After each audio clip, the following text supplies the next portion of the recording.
Hush all over the crowd. It's all good. I'm usually the wingman. Okay. I'll be the straight guy. I'm a little hard at first. Yeah. I'll be the straight. Okay. I got 9. Wheels up. Is he good? No, he always asks me. It's 9 o'clock. I know, I'm making sure. He always has to give him a heads up. I'm just trying to, I want you to be successful. Thank you, sir. Thank you. Hey, I need to, you're not gonna bother me. I'll just open up the Google page and type. Okay, I'd like to call to order the August 7th meeting of the State Board of Education. Roll call, please. Mr. Durham, Present. Dr. Ernest, Here. Dr. Pretest, Present. Mr. Gastineau, Here. Mr. Mapes, Here. Mr. Miller, Present. Superintendent McCormick, Here.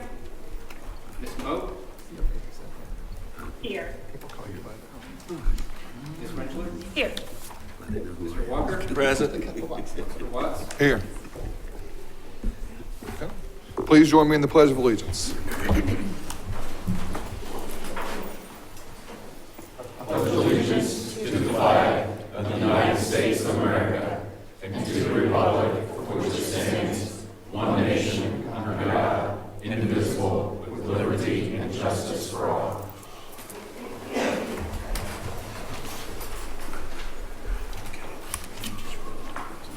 Is there a motion to approve the agenda?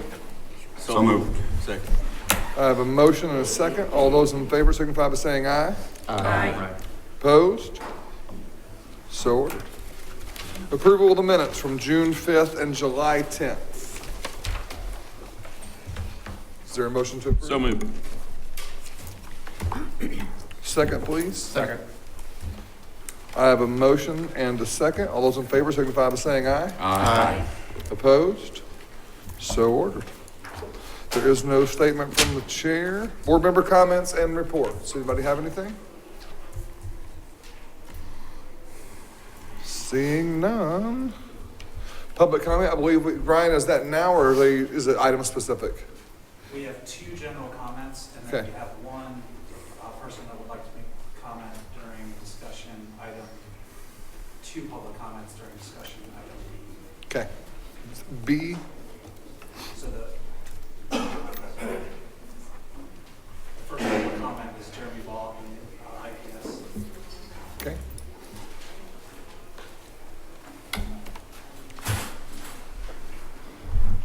Good morning. Welcome. Good morning. How are you? Good. Good. My name is Jeremy Ball. I'm a principal in Indianapolis Public Schools at Lew Wallace Elementary School, which designed an opportunity culture model in 2015-16 and is now in our 4th year of implementation. So I'd just like to share with you a little of my experience in this career ladder conversation and grants that you guys are going to be discussing later today. So before we began at our school level, our district made some important decisions about teacher leader roles that would exist in IPS, such as multi-classroom leaders, expanded impact teachers, and reach associates. My school design team, which included 5 multi-classroom leaders, some reach associates, and 3 resident aspiring teachers in the end, began with several local teachers in the building deciding how we were going to utilize funds in planning to create a culture of opportunity and giving stipends to other folks so that they would stay and retain teachers and thus create teacher leadership. Public Impact came out and supported us during this design process. They helped our team form a design that was great for our students and helpful for our teachers. Their work was backed by a third-party research group, and they bring tools, examples, and thoughtful recommendations to the work. This work does not need one-time funds for teacher stipends. The schools in IPS are actually sustainably funding annual stipends as high as $18,300 by reallocating those existing dollars. I'm pleased to say all of our funds for our allocations that I mentioned, the multi-classroom leaders, reach associates, and resident teachers, are funded completely and 100% within our general budget. That is the hallmark, however, of opportunity culture design and part of the work of the school design teams undertake. One-time funds are best used to support and the training of schools need to put a powerful model like opportunity culture in place, designing something that will last well beyond the grant. As a school leader, it was important to me to engage teachers in the design of our school model. They were instrumental in formulating a strong design and communicating our plans to the school community. That does, however, take time. Opportunity culture is designed the year before it is first implemented. So if a district or school districts across this and access the IDOE funds this fall, they will be preparing to implement in 2020 in the fall. Putting multi-classroom leadership into place is a structural shift for a school. It's a cultural change. As I've seen in my successful implementation, a thoughtful design process is essential, as is a robust communications effort. Other important steps are a strong selection process to identify the best candidates for each position, and summer training to prepare individuals for their new roles that principals to use in their new school management structure effectively. My school serves a high need population, and through the years, we have continued to refine our implementation to meet the students' needs. Multi-classroom leadership does make this possible, and our teachers love it. In my early years of the school, we had teacher turnover rates of 50%. Literally, you know this. By my third year, we retained 97% of our staff because of these coaching models that were in place. And the number one thing that teachers said helped them retain was either the compensation of the multi-classroom leader model or the multi-classroom leader themselves supporting them in their classrooms. Opportunity culture has paid our teachers more money, it has kept them here, and it has expanded their reach, and it has put an exceptional teacher in front of more kids. It has helped me to create an internal pipeline of leadership. Some of these stats to share with you about our school that I'm very proud of. In IPS, Lew Wallace Elementary had the highest WIDA access scores. We have over 312 language learners in our school. The average growth on that was 1.2 levels of growth for our students, where our district average is 5.5. So we were double the district average and the highest growth in our district. In TRC and Dibble's reading, we do this K through 6. Our average starting percentage point of kids on track at the beginning of the year was 30%. At the end of the year, we ended at 82% of our kids at or above grade level. The multi-classroom leader model is working. In iRead, even with 65% of our children not speaking English as a native language, 50% of those children at the first benchmark of iRead passed. We're proud that 78% of them passed in the second round. And again, we're talking about half or more than half of those children who don't speak English. The multi-classroom leader model is working. 95% of our general education students work.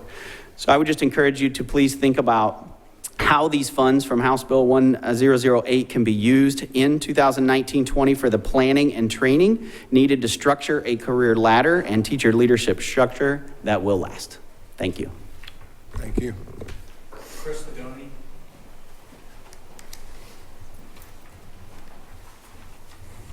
Good morning. I'm Chris Lagoni with Indiana Small and Rural Schools Association. I just want to give you some input on your policy as it relates to your role as an administrative rulemaker.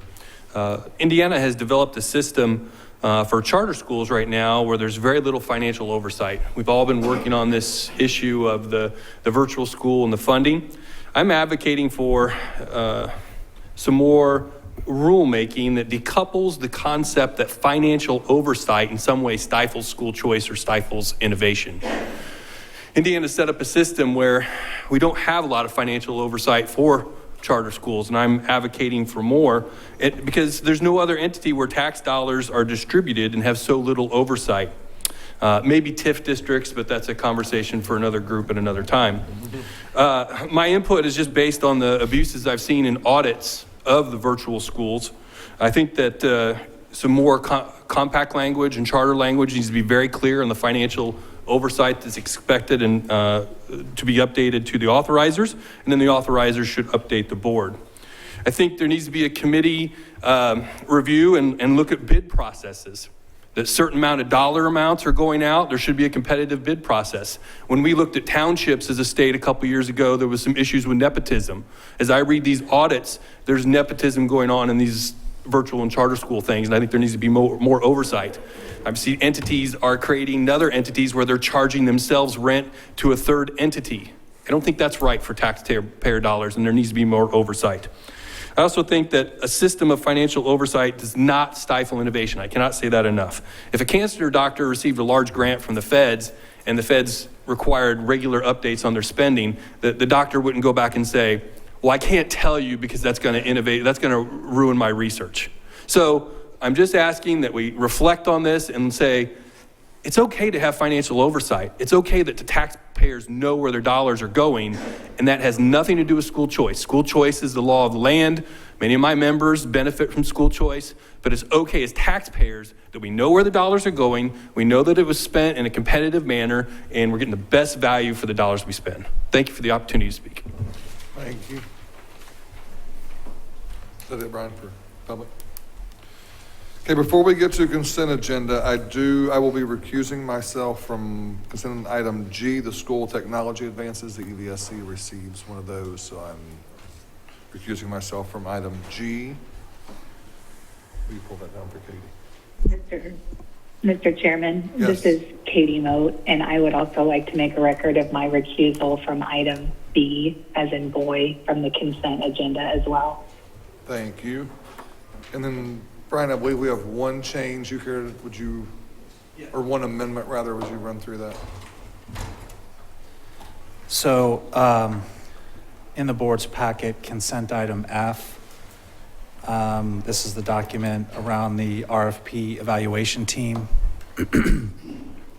As it's currently written, we have one slot for a board member. We have 2 board members that have expressed interest, Mr. Walker and Dr. Freitas, so we'd ask that that be amended to 2, and the board could approve the consent agenda with that caveat.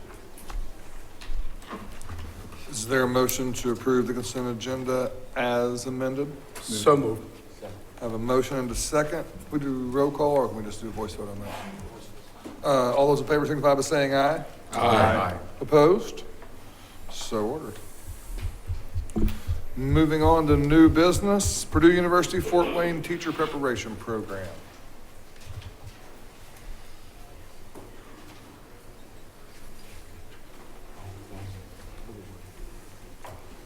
Mr. Chairman? Good. Yes, sir. I'm going to move approval on this item, but I do have a few questions, so if it's okay with you, I Second. would start. And thank you for the second.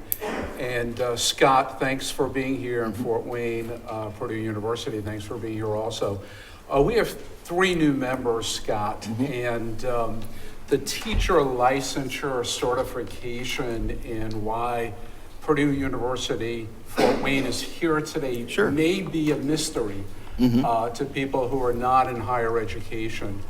So could you take about 3 or 4 minutes just to review how did Purdue get here, what was the process, and so forth? Sure, absolutely.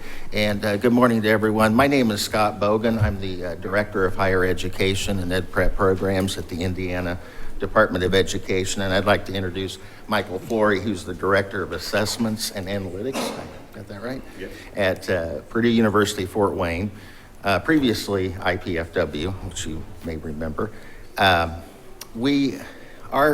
Department of Education is charged with reviewing any new teacher education program or any new teacher licensure program, and we're also responsible for ensuring that current or existing programs are meeting state and national standards. And currently, the national accrediting body for all teacher prep programs is an organization known as CAPE, or the Council for the Accreditation of Educator Programs.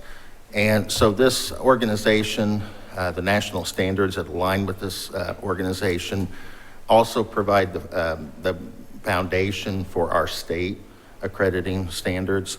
So whenever a program undergoes accreditation, national accreditation, then we take the results of that accreditation visit, which is an on-site and very strenuous on-site visit, I might add, and bring the results to you and ask you to consider continued state recognition based on the results of that visit. So we have national recognition, but we also have state recognition. So that's why we're here. So you'll usually see me here for 3 reasons: either reaccreditation, a new teacher prep program, or a new licensure program. And we do have a committee for the new programs, which we can talk about at the next time. Could you talk briefly about the team of professionals that reads their self-study, goes on site, talks to faculty, students, teachers, so forth? Yes, we have an agreement with CAPE. It's known as a state partnership agreement, and we require a joint visit. So we have members, national members from other teacher prep programs nationally who participate in the visit. We also have at least one state member. So we have one state, at least one, sometimes two state members of this team that obviously have no conflict of interest with the program that they're reviewing. So they review, they read, review, and then there's a visit, an on-site visit, which is typically 3 days. And primarily, the focus of the on-site visit is to ensure that everything that they read is actually accurate, actually taking place. So it's a very in-depth, detailed visit, but it's very, very helpful. So you're bringing Purdue to us today because they received national accreditation Correct. recommendation. But that is distinct from state Correct. approval. It is two different decisions. Sometimes I get phone calls Right. from higher ed institutions saying, asking me, why is it going to the state board? We've already been nationally accredited.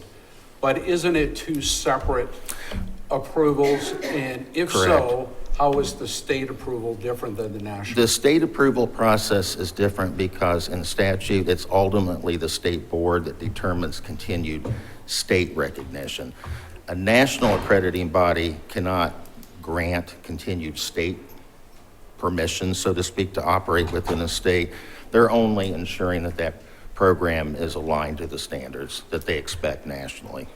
I hope that made sense. And then in one case, several years ago, I think we provided approval for an institution in Indiana, not the full 7 years, but Right. we gave them a 4-year. Right. And so we've already set precedent that we don't have to accept out of hand the national accreditation. Correct. We make a separate Yes. decision. Yeah, and then- that's a good point to bring up because you cannot receive, it's impossible to get CAPE accreditation unless you've operated for a certain period of time. So as you mentioned, in some cases, you will grant state recognition to a new program so they can begin to operate and then seek national CAPE accreditation. So when you bring this forward, you're recommending that they receive state approval. Right, and based on the addition. results of the national visit, right. I'm going to stop for a second before we get to Purdue, see if anybody has a question at all about the process. So did the state team from the department go up and participate as well?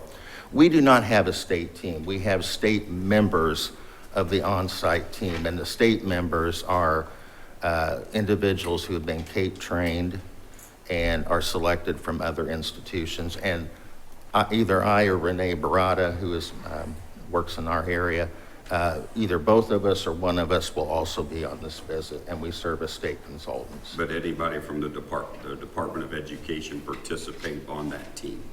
Not directly, no, but we observe and we participate as consultants, non-voting consultants, but we are there during the entire process. Pat raises a good question. Is that set by board regulation? For example, if Pat makes a motion at a future meeting that we think that's important, is that something that we have the authority to do that Yeah, through the regulatory absolutely. process? And in fact, our current partnership agreement, which is what they call it, with CAPE expires in 2022. And I'm going to open that up for discussion with higher ed within the next year. We can tweak it actually at any time that we want. So that may be something that, well, definitely something we can bring forward soon and see if we want to tweak that partnership agreement. I would suggest we maybe start soon and be ready for when we can renegotiate the contract with CAPE. Okay. Jennifer? Scott, has the department ever served in that capacity that you're aware of? Not employees, however, we've had joint visits where we had a national team and then a state team, which may have included state employees on that team.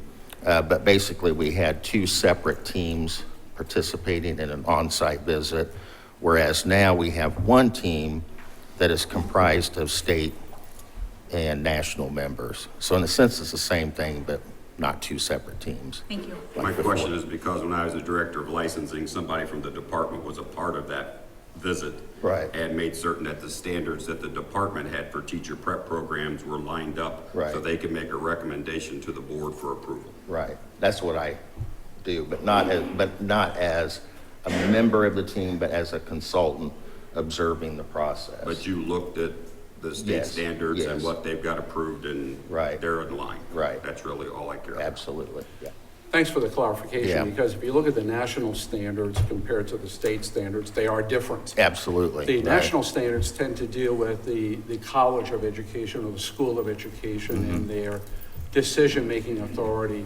Our state standards get more into the specific curricular kinds of issues, and we need to be sure that those are embedded within the teacher education program. Correct, right, because we have student standards, we have educator standards, we have content standards. There's a wide variety of standards that are incorporated within ours, so it's essential that they're aligned.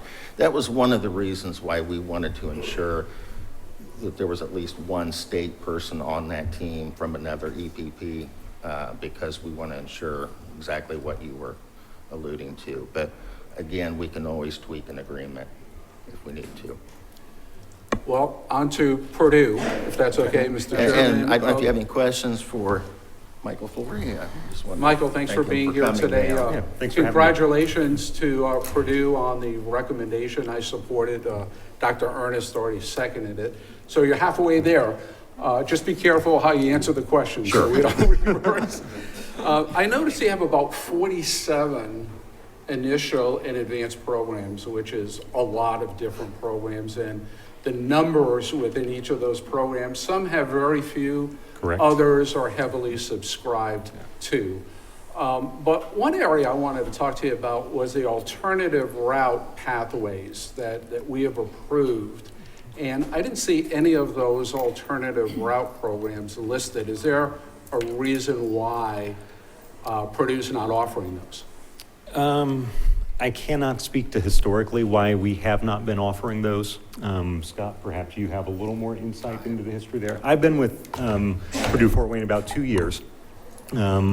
We started actually the accreditation process slightly before I even got there, but certainly the first 18 months, about 75% of my job was collecting the data and organizing it in a way to present for the accreditation review.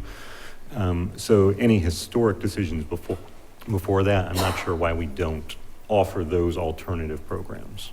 And your role is assessment director? Assessment and analytics, yes. And Scott, I would ask that in the future, if we could have the dean or the dean's designee, Sure. Like an associate dean, be Sure. here to answer Well, some of those The reason I want to questions. mention that, because, and I'm glad you brought it up, because we have, they recently promoted the individual who was the associate dean over the College of Education at Purdue Fort Wayne, and so she was unable to attend. But I do want to publicly acknowledge Dr. Terry Swim for her hard work, as well as yours, of course, on this visit. So.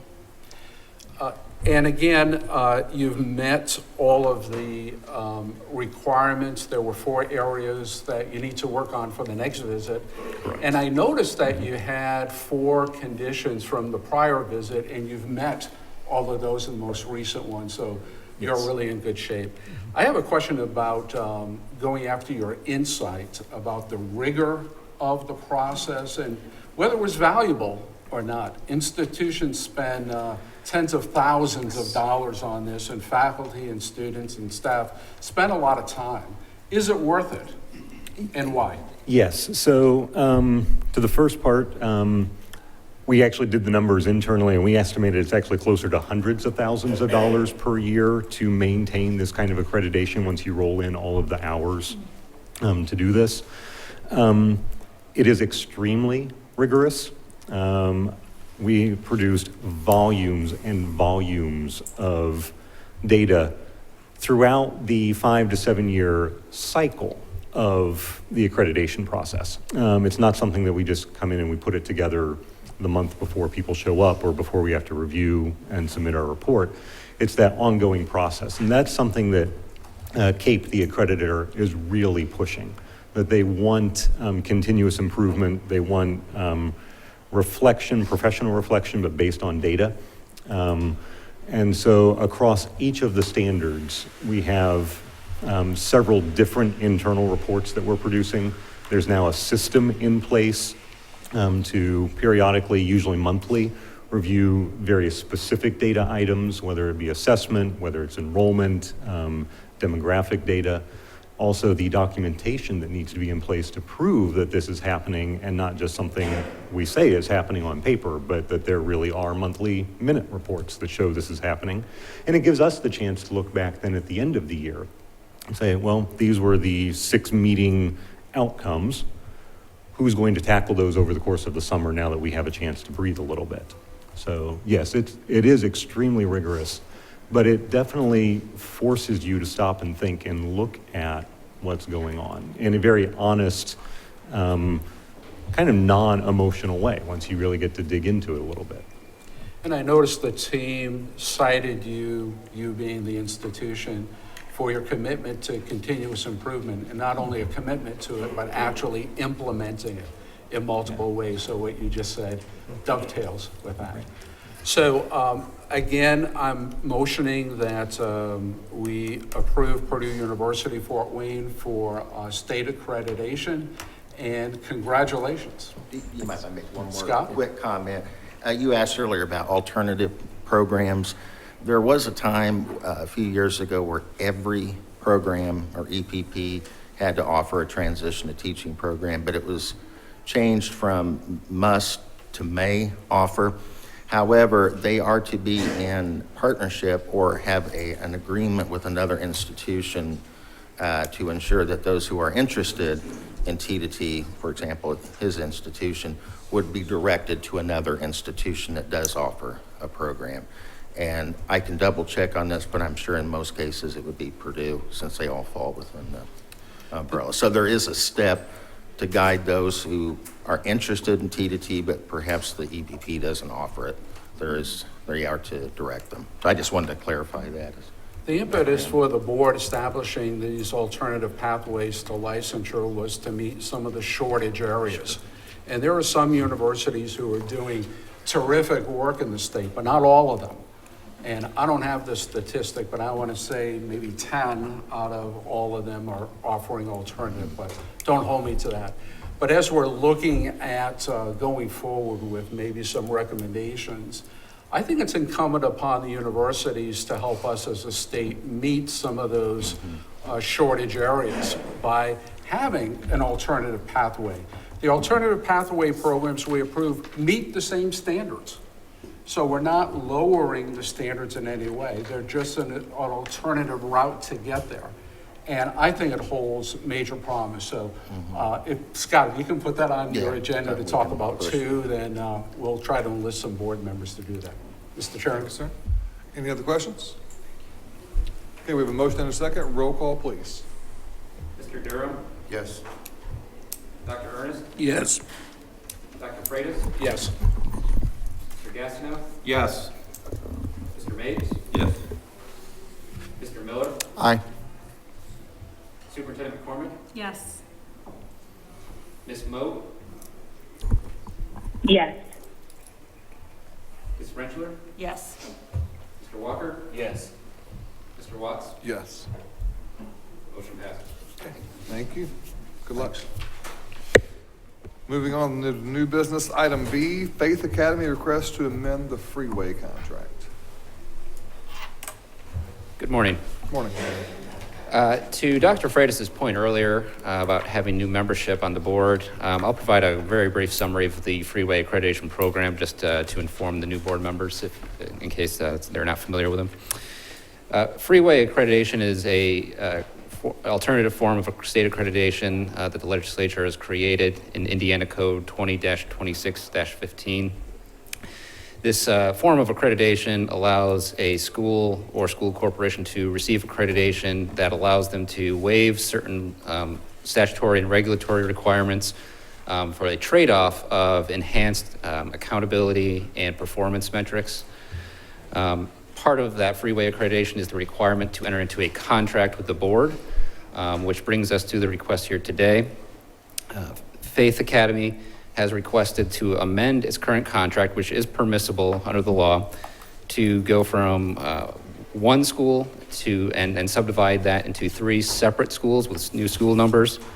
However, the law permitting amendments to such freeway contracts limits those amendments to account for changes in state law or to amend the academic performance requirements that the original contract set forth. The current amendment, as I noted, to divide the school does not seek to do any of those items, so it is recommended that the request be denied at this time. And I do believe there is a representative from the school who would like to address the board. Thank you. Move to approve staff recommendation. Second. I think I saw Pastor Walton come in. So, okay, Yeah. come on up, Pastor Walton. Welcome. Hello, Mr. Chairman and State Board. Thank you for allowing me to share our concerns for Faith Academy in Maryville, Indiana. Our request was to restructure our school for 3 schools for the purpose of separation so that it could show the improvements that we've done with our children, kindergarten through 3rd grade. We've been doing very well with that. We do have NWEA statistics and iRead scores that proves that for the past 3 years, 100% of our students have passed iRead, and NWEA testing has shown success in the improvement. We made quite a bit of upgrading per your recommendation last time we were here, which we were denied a lift of the moratorium. Some of the recommendations that were given was to, of course, our quality of staff and our teaching and our principal. We did make a considerable investment in a new principal, also in highly qualified teachers. NWEA testing showed 80% of students were meeting or exceeding expectations, and this is for the grades kindergarten through 3rd grade. We've had intervention specialists. They were assigned during the entire school year to work with teachers, and their support showed great success in the outcome of our student passing rate. It was our upper grades that, of course, didn't position us in a position of being able to have the grade that the state requires for us to continue with the free voucher program. We've had strong support and aid of investing in the state-of-the-art computer lab so that our children could have resources that will put them at an advantage of learning better. We've had smart boards installed and quite a bit of support where they didn't have prior to that. We have 90-minute reading blocks was implemented for our morning sessions, and early learning is the critical state for our children. And so we see the improvement. It takes time to see the overall, and of course it takes longer for our older children to show that, but with our younger, they're doing well. We have, even for this past, we just received the grades last week. Well, actually, weeks before that, well, all of our children have passed iRead. The investment is something that we did because we care about the children. And our goal is not to fail those that we feel that are in our reach. We know the statistics where children who don't succeed educationally end up on drugs, end up killing themselves, end up just going in a way where it's almost impossible for them to reach. And we feel that we have a strong enough program where we're showing the success of our younger grades, and we can prove it through the testing that the state has received from the iRead. that choice, not being aware of the laws of the state, was done as an attempt to just show what we're doing and the effectiveness of what we have, and without canceling out or putting out anyone for that cause. And so, of course, we're at the mercy of God and at the mercy of yourself as far as your decision concerning our dilemma. Well, Pastor Walker, thank you for coming down, and I also want to thank you for the hospitality you showed me when I came and visited your school, and I absolutely am positive you all are doing some great work in there from what I saw, and as we discussed at that meeting, I think you're on a pathway to fixing the overall problem here. Unfortunately, dividing the school into 3 isn't really going to get us there any quicker, because you're still going to have the same accountability standards at each of those levels that are going to somewhat present the same obstacles we have just keeping it as one school. On that basis, I can't really support dividing the school into 3. I'm also on the board of a school that if I could divide it into 3, you know, 2 of them would be A's. But this really ultimately doesn't fix the problem, the underlying problem. But you all are clearly on the path toward having that corrected, I think sometime this year, and as staff's already committed, we'll be working with you to make sure that happens. But that being said, this isn't the way we're going to do it today. So maybe that was the wrong approach. If I could ask if the board would consider, instead of that choice of choosing 3, of a reset of the school where the school gets a new number, and our kindergarten through 4th grade credentials, which are a 3-year period, is more than enough to prove the success path that they're on. And if that was possible, that would certainly be appreciated.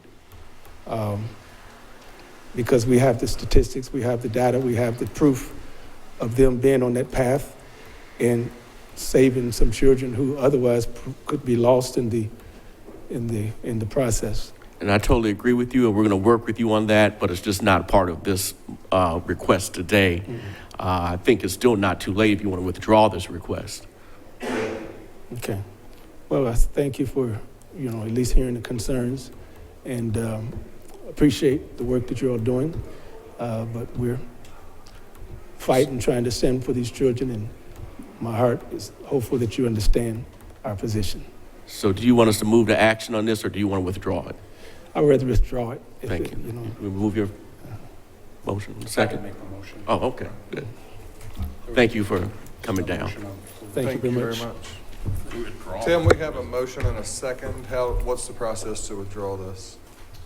That's it. We don't have to do anything? We're good? If it's being voluntarily withdrawn from the party that made the request, I don't think it's not an agenda amendment, Okay. So we're good. Thank you very much. Thank you very much. Okay, moving on to discussion. New teacher license test vendor update. Hello, Reese. How are you? I'm fine. How are you? Good. I'm Risa Renee. I'm the Director of Educator Licensing.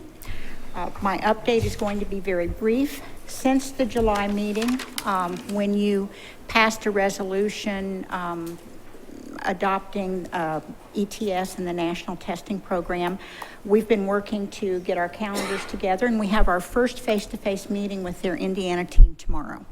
So we will get acquainted, and we will start preliminary conversations about the timing of getting the contract in place and what that's going to look like. And so that's where we are.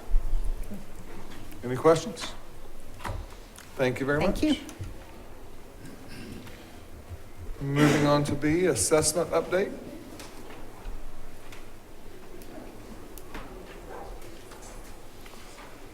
Good morning. I just have a couple of updates to share with the board this morning. First of all, just an update on the timeline for the RFP. I know you voted on the committee this morning.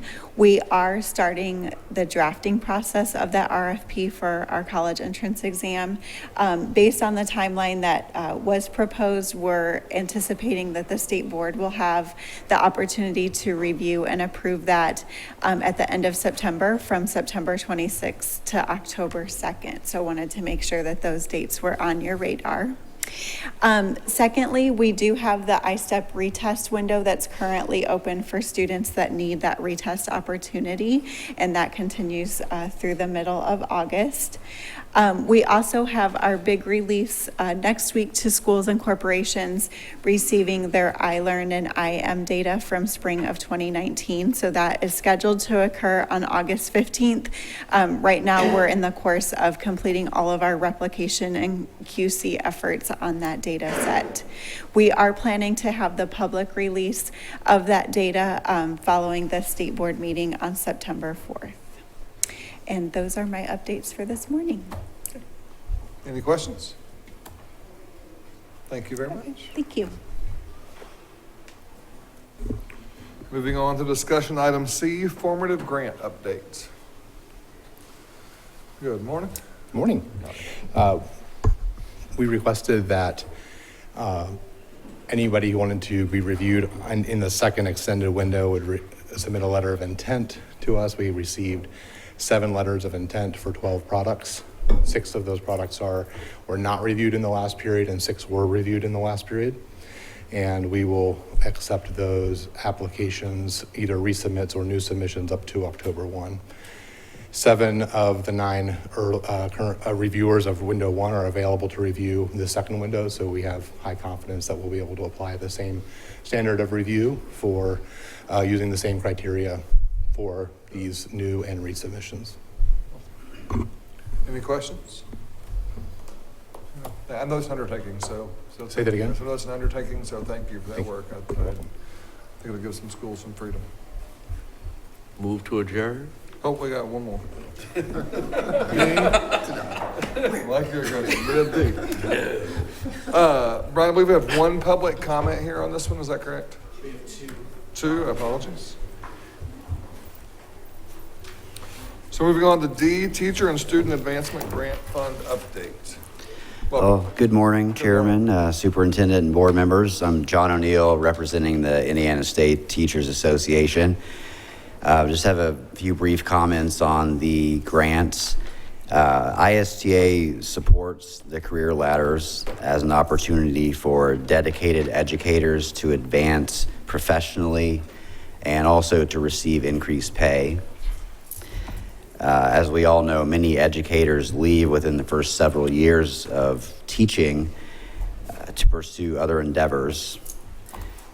And attrition is largely based on low comparative pay to other professions, and also the lack of advancement opportunities within the teaching profession. ISTA did support House Bill 1008 during the session, and we believe this law puts in place a groundwork for progress, and we appreciate the board's extension of the grant deadline. However, more needs to be done. Many school districts are losing and continue to struggle to retain high-quality educators. And this career ladder concept is a good first step in a process that's going to take years of dedicated funding increases by the General Assembly and follow through and commitment by the governor to build a sustainable pipeline of the best and brightest into Indiana's teaching profession. ISTA remains dedicated to increasing teacher salaries statewide, and we're talking real, meaningful increases, not stipends, not grants awarded to a select few, but across the board, significant salary increases for all educators. HEA 1008 points us in that right direction, and we look forward to continuing to work with the State Board, the General Assembly, the Department, and the governor on behalf of Hoosier educators and the students they serve each day. So thank you. Thank you. Thank you very much. Any questions? Thanks. Do you have one more, Brian? Yeah, we have Justin.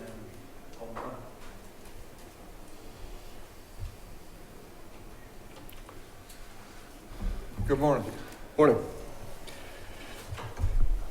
Mr. Chairman, Superintendent McCormick, and members of the board, thank you for seeking input today on teacher career ladders. My name is Justin Nolan Miller. I'm the Executive Director of Stand for Children Indiana. My organization became an advocate for teacher career ladders years ago when we heard a common theme coming from parents we work with, the revolving door of educators impacting their child's learning in their school. My parents had similar stories. Their elementary school child had 3 to 4 teachers a year. The challenges of teachers leaving and the problems districts face when finding qualified candidates to fill teacher vacancies is certainly multifaceted and complex. And I don't stand before you today claiming this small grant program is going to completely solve our struggles with teacher workforce across the state. But I do believe that this program, if implemented strategically and with fidelity, can lay the groundwork for providing examples and best practices that can inform a larger vision for how we address 2 key pieces of the teacher talent pipeline issue we face in Indiana. Number one, teachers leave their jobs in part because there is typically not a growth trajectory for them. There are educators who want to take more leadership, earn more money, and take on more responsibility, but they don't have the opportunity because of the flat structure in our school system. A smart, well-implemented career ladder can provide a pathway for these educators to advance while also staying close to the children they love in the classroom. Also, it's clear from data and input from educators that they need and want mentors to help support them in their growth. With career ladders, schools are developing teacher mentors as part of their growth pathways offered to quality leaders. So not only are schools retaining great teachers and paying them more, they're also giving young teachers and experienced teachers more opportunity to learn from mentors as well. If this grant program can get the scarce resources in the hands of districts and schools with strong programs for implementation, our state will have a chance to learn about the impact of career ladders, closely track best practices, and better understand how we can support other districts in modeling this approach. Obviously, how we go about implementation matters. I want to credit the IDOE for their thought process and approach with this grant in a few key areas. Number one, giving time for districts to plan for this grant. I want to thank Dr. McCormick and her team for adjusting the timeline, allowing more time for districts to react to this grant and be very planful in their application. Also, I want to credit the IDOE for pushing sustainability in the grant materials. We don't want, and no one wants to see educators experience additional pay and move into new roles, only to see progress rolled back when the state funding ends. So thank you to the IDOE for really emphasizing that. Thirdly, I want to credit the IDOE for beginning outreach already to districts to educate them on the Career Ladders grant opportunity. There was a conference call I think held in the last couple of weeks, good participation. I want to credit the IDOE for their leadership there. As the IDOE and this body continue to think about this program and improve upon the current grant process, we would encourage the leaders in this body to consider the following. Make the grant program competitive. Currently, the application for this grant specifies a base allocation. To allow innovation to thrive in the future and lay the groundwork, like I've talked about, for scale, it would be good to invest in the districts that have the best ideas and the best opportunity to succeed and allow them to run with this money and showcase what it can do. Lastly, we would request that the grant continue to emphasize implementation at the school level, not necessarily force districts to apply this district-wide. This is a major shift in how districts do business, and so allowing them to basically pilot this program in a few schools in larger districts before they have to take it district-wide, and allowing the grant program to provide that flexibility. Thank you to Dr. McCormick for her leadership so far on this grant, and we look forward to working with her team and supporting quality implementation as the grant rolls forward. Thank you. Thank you very much. Quick question. Thank you for your comments. As it relates to competitiveness, are you suggesting that the grant awards should be given based upon a determination of what's the more innovative model? I think. And who makes that decision? Yeah, I mean, I think looking at what are the best practices, what are we really trying to accomplish here, and then what are the districts that are actually in the best place to implement with fidelity and showcase success? And so, yeah, I mean, I would say that, we have to be willing to look at those applications with the understanding that we may not give the same amount to every district.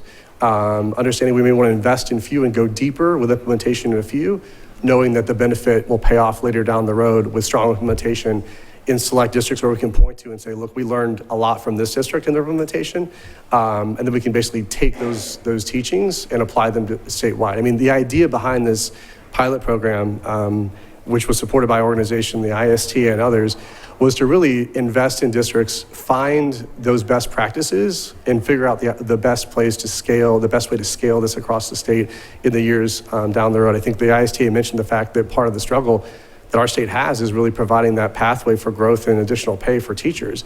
And we think the career ladders is a great approach. We want to see it statewide. We just know at this point we can't go from 0 to 120 miles an hour on this. So let's go deeper and invest in districts that are in the best place to implement this with fidelity. In your reading of the statute, do you believe it to be open to charter schools? Yes. I have a question. Yes, sir. How do you determine which districts those are that you would invest in? I didn't quite follow that. How do you determine which districts those are? Well, you've got two organizations that are doing this work incredibly well. One of which you heard Jeremy Ball mention in Public Impact and the Opportunity Culture Model. The other is NIET with TAP. And so you've got, I know IST also, I believe, has their own model for career ladders. And so through those programs, there are commonalities in terms of like what makes a good career ladder program. I think working with them and the experts that have been doing this work to provide a criteria for scoring those grant applications, saying we want districts to come across with a strong plan for sustainability, which is something the IDOE has pushed, which we support. Having a strong plan to ensure that they're training mentors and selecting the right mentor teachers to be able to carry on those roles. Trying to ensure that they're providing the professional development needed to make this huge shift from the current model and approach to this career ladders model as well. I think the involvement of the unions as well in terms of their buy-in is really important because this is something that can be on the collective bargaining table. And so looking for districts to ensure that union representatives are bought in so that way that, it makes it more sustainable if you have more buy-in across the district. So I'm not saying I have all those answers today, but I do know that there are representatives of the NIET who run the TAP model, the opportunity culture approach as well. People like Jeremy Ball, frankly, that have done this work, having him potentially set on a subcommittee to kind of design sort of those criteria to measure against, I think would be a good starting point. Justin, I think you're right on with the competitive comment. We've been doing career ladders for 30, 40 years. Yeah. And so we have a body of research that talks about best practices. Yeah. We have criteria to assess various programs. We have assessment rubrics to determine which model should get funding. Yeah. And so this is not new. Actually, Indiana's way behind the times, I think. So I'm really happy the legislature in their wisdom did put something forward. But I envision this, and I think the intent is to create pockets of best practices in Indiana. That's right. Whereby we fund schools, and I didn't say school corporations, I said schools, that meet a set of criteria through a competitive process. And they must demonstrate that they have the ability, the resources, along with our money, to create a best practices center for career ladders. Yep, that's right. And so I don't envision 500 of these. I envision maybe 10, maybe 20, because it's a systemic change within that particular school. Hopefully, we're not just throwing $3-4 million at teachers and it becomes a pay thing. Yeah. And I certainly support higher teacher pay. That's not the issue. Sure, no, I understand. But I think the intent of the legislation was to create these best practices center.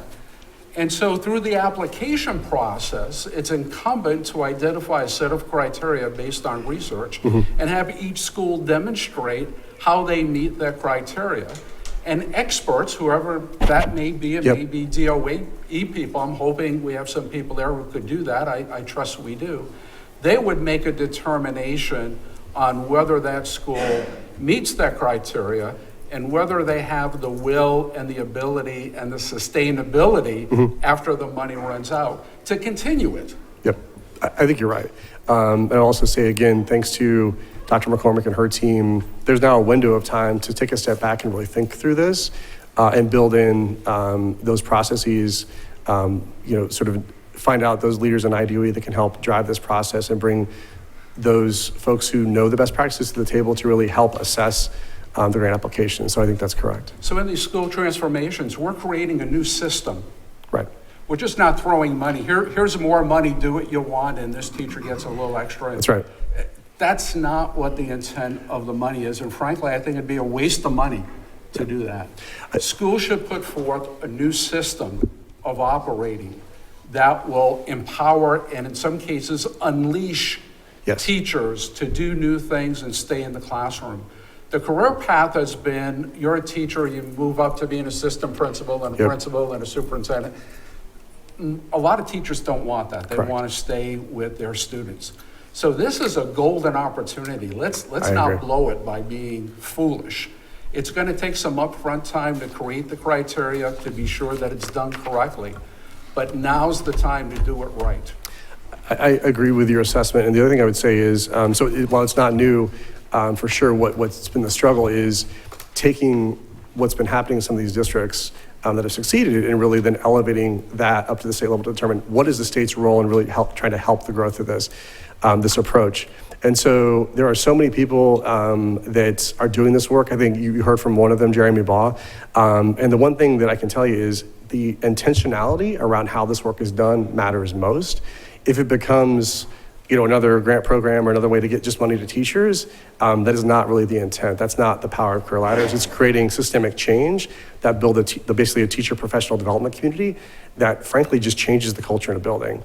And when we took a tour of a district, and I don't want to call out one of the members of the board, but I can tell you that the thing that I saw down in one of our township schools was teachers. Just say it's packed. Sorry, I mean, I know you're not supposed to elevate your work, but at the same time, I just speaking from the personal experience I had in talking to the teachers there, they were so bought in.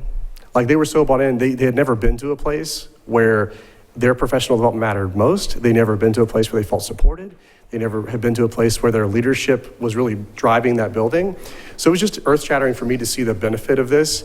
And if we could scale that statewide in any real way, it would be a game changer for education across the state. It has to happen in steps. Step one is not we scale it statewide. Correct. Because the tendency is just throw a bunch of money out there. Every district gets their, 100,000 or whatever. Yep. The point is select certain schools. I even said to someone the other day, I said, maybe it should be invitational to apply. And I wouldn't stop there, but maybe we have an invitational partly and partly other districts that we may not know of that are doing some good things. But the notion that we just shotgun approach it, everyone can get into this, I think that's the wrong way. The right way is to narrow it, set forth criteria. If I'm a superintendent, I'll look at the criteria. I'll say, yes, we're ready to do this. Yep. Other superintendents may say, based on those criteria, we're not ready yet. It may take 5 years, it may take 10 years. Yep. But there should be a self-selection process also. And again, just in addition to what you're saying, the NIET and Public Impact are committed to really helping the state in implementation. They're fully bought in. So there are people and resources at the table free of charge for leaders across the state to tap into, including districts as well. Thank you very much. Any other questions? Okay. Thank you. Sir? Appreciate it. Absolutely. Brian, do we have a presentation here? So I think we have something from the department. Do we not?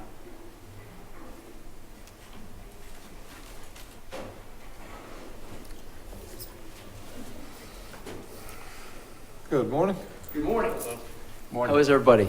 Good. Andy Mellon, Chief Innovation Officer for the Department of Education, and I really have found the conversation very enlightening this morning and appreciate the opportunity to just give you a quick update.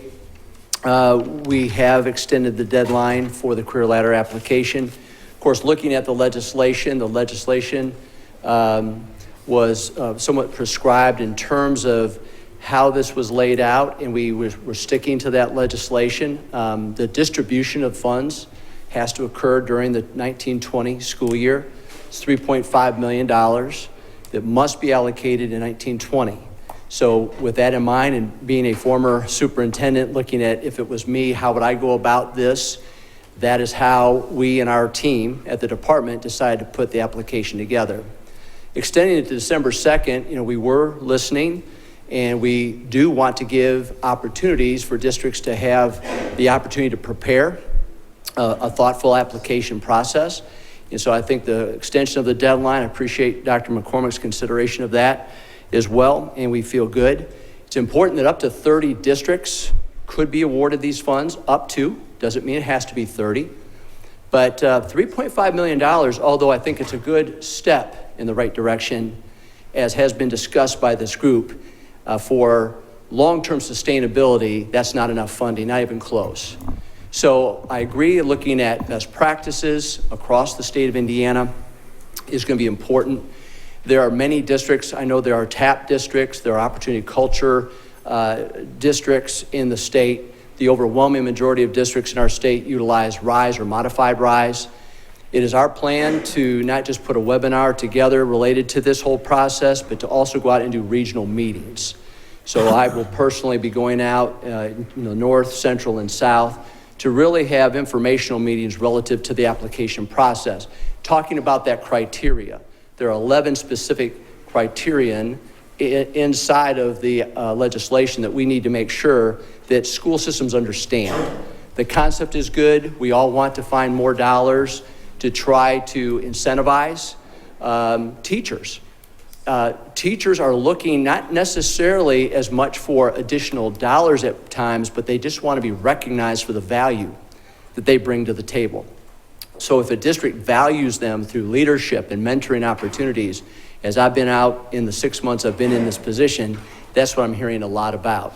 So we want to make sure that the career ladders process, dollars are helpful, but I think the recognition and the value that we can place on our teachers around the state of Indiana to retain them in the profession, I think, is just as important.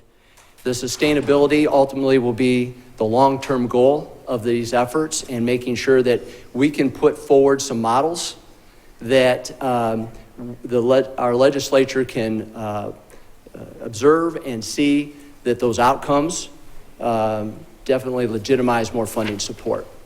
So that is a brief report of where we are, where we're going, sort of the philosophy moving forward, but I'd be happy to answer any questions. Yeah, you stated the money had to be allocated this fiscal year. I thought it was a non-reverting fund, so where's the directive come that it has to be? It is non-reverting, but the dollars have to be distributed in the 1920 year, the $3.5 million. That was districts it is non-reverting. That was in 1008?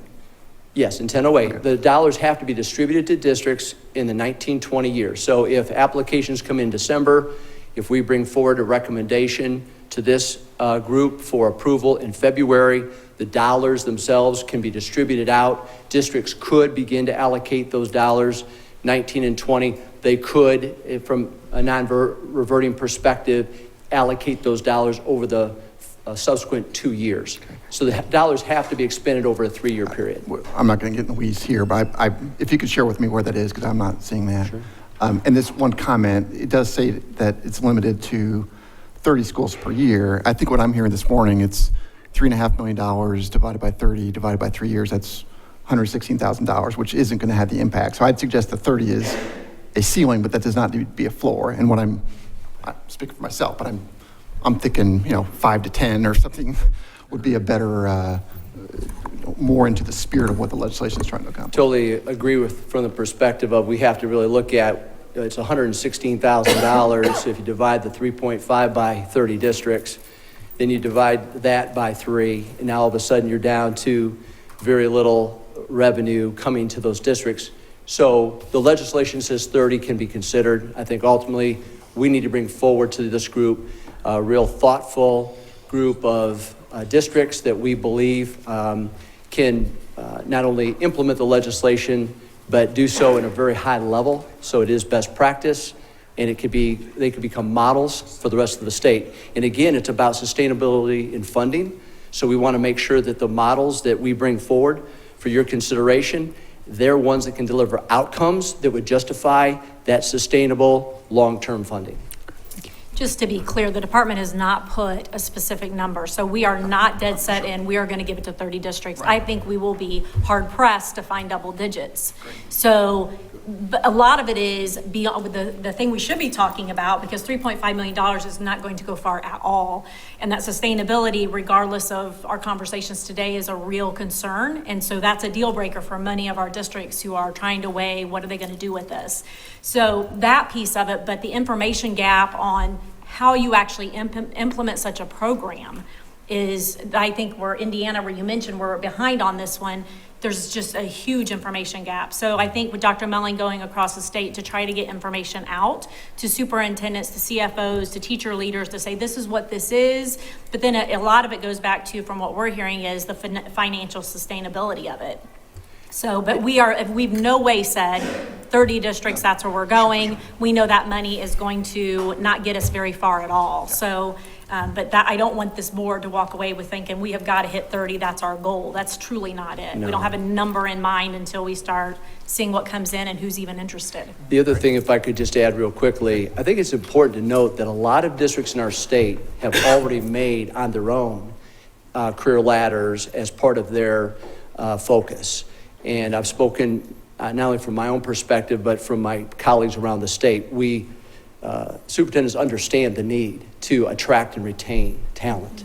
And so a lot of districts have already found ways to try to honor and reward through sustainable efforts, through their own contracts, through stipends, et cetera, teacher leadership roles, mentoring roles. It is happening around the state despite the legislation. This legislation will help continue to grow and expand the concept, but I just thought it would be important to note that it is happening in districts around the state. Andy, thanks for your good work, and your team, of course. They always do great work. I want to be sure we don't get caught at the end of this process. I think as you're talking, from what I hear, there is some conceptual divergence this morning. I think we're talking past each other. I see it as an opportunity to create systems of career ladders. Others are talking about this is a way to get more money for teachers. And I understand that, but from my perspective, that's not the highest priority. The way to get more money to teachers is not through this program, although that might be a byproduct of the program, and that's terrific. And I just want to avoid you coming forward with a set of schools asking for our approval at the end, and I have to argue against it based on some conceptual things we could have fixed early on. See what I'm saying? So I would suggest that way before you get to the point of making a recommendation, you give us an update very soon about what the criteria are, and so forth, so we can buy in early. So when you come forward with the schools, we're all on board. And just about the criteria, I think they're really important, and because the legislature put some criteria out there, I guess there's 11, doesn't mean we can't add some of our own. And so the notion that there's a finite, and I trust legislators, but a lot of them are not educators. And this is the body that has the expertise. And so I think it'd be incumbent upon you to bring that to us and just say, hey, what do you think about this? And put it on a discussion item. And so we can discuss and see if there's anything missing. And again, my point is, I don't want to wait to the end and have some conceptual issues and then you say, we have to give the money or else it's going to go away, we'll never get it back. I don't want to get into that. So let's work together continuously so we feel comfortable with the concept, with the process, and at the end, we can approve the schools that you recommend. I think you make a really good point about systems thinking. This process, this is some seed money that can help get things started. It is not the long-term solution. The long-term solution is systematic, strategic planning so that we can get something started. I've always thought, in the role that I played, it might be helpful to get some grant dollars to get the ball rolling a little bit, but I always had to think, if the priority was that this was important to our district, I need to find a way to make it happen in the long term. So I think the point is well taken about systems thinking. Let's really process through that and make sure the districts that are coming in are presenting in their applications. It's reflecting that kind of thought. This isn't one-time, one-shot money. This money has to be allocated to districts that are more systematic in their approach. Right, and that should be one of the criterion. What's your long-term plan to systematize it within that particular school? That's a critical component. So I think we're on the same page. I just want to get it up front. Yes. So schools know we can all be on board and feel comfortable in approving it. Great. Pat? I'll be recusing myself as we go through this process. We already do this. I mean, it's embedded, it's a part of our culture. Not to brag, we're the model. As far as what NIET does, they recognize us nationally. It's in place. We're applying for the money because we do it without compensating our master teachers. They take that leadership role because they serve kids. But to implement something like this, the first year's tough. I mean, this money, it's not going to be immediate. This is a systems approach, and it's not a glorified mentoring program. Our teacher leaders, our master teachers, are decision makers in our building about student learning. They become assistant principals.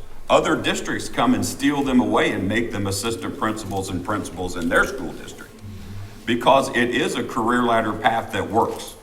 And I think it's important that whoever applies and becomes forth with this, that those teachers are leaders in that building, they're decision makers in that building with the administrative team. Because I don't want to see a glorified mentoring program. That's not what supports teachers, that's not what supports student learning. So we would invite you to come down, sit down with our people, sit down with NIET and have a great discussion about this, because this is important. Our retention rate is really, really low. We lose people because they become leaders in other districts or they move out of the area. But we support them more than anybody else in the state, and I think that's what the legislation was looking for. So Pat, your master teachers don't receive additional compensation not. beyond their contract? No. But they will now, potentially. Potentially, that's what we hope. I think that's the mindset. I think the key factor, as I was listening to teachers, again, just in my short 6 months, is that we have a lot of teachers that don't want to necessarily have to become an administrator to get more financial support. They love the classroom. That's where they want to be. That's the choice they made for their career and their livelihood. So how can we, though, again, incentivize it and reward those individuals who are staying in the teaching profession, but we're expanding the capacity for them to lead other teachers. And so that, to me, would be a big, and we're starting a teacher leadership academy this year with that same concept in mind. They jump in and out. I mean, they become a master teacher for a couple years and learn from their colleagues. Then they want to go back in the classroom. Yeah. And they go back to being that regular classroom teacher who's participating in the professional development and learning. And somebody else gets that opportunity. Yeah. I mean, that's the great thing about NIET's foundation, is the fact that you're not locked in. Right. And we've had teachers become a master teacher, go back into the classroom. Now they're assistant principals. It just really opens the door and opportunities for teachers with a true career ladder that they just don't get stuck. And I think that's really important. I think we're all in agreement on the value and importance of career ladders, and it's a matter of let's do the work and let's establish these models this year and monitor it over the next couple of years and hopefully justify the outcomes and additional funding support. You know, it's a systems approach. This is not a one-time situation. This is a long-term solution that's absolutely critical for the quality of education in our state. And so we'll take that very seriously, and I appreciate the support of this group in that effort. Tim, could you just clarify the point that Pete was raising earlier as to whether or not there is a statutory requirement to disperse in 1920? I think that's important for the timeline. He's right behind you. Oh, sorry. I've been talking to Mike. I'm sneaky, you know. That's right. So I've already reached out to general counsel for the department for further clarification on that. To my knowledge, there is no statutory requirement to distribute those funds during the current school year, but I think that's something we'll get together and we'll seek some clarification on and get back to the board with that. Okay. Thank you. Any other questions by board members? Seeing none, you'll make your motion again? Second. Aye. All those in favor? Aye. Please stand adjourned.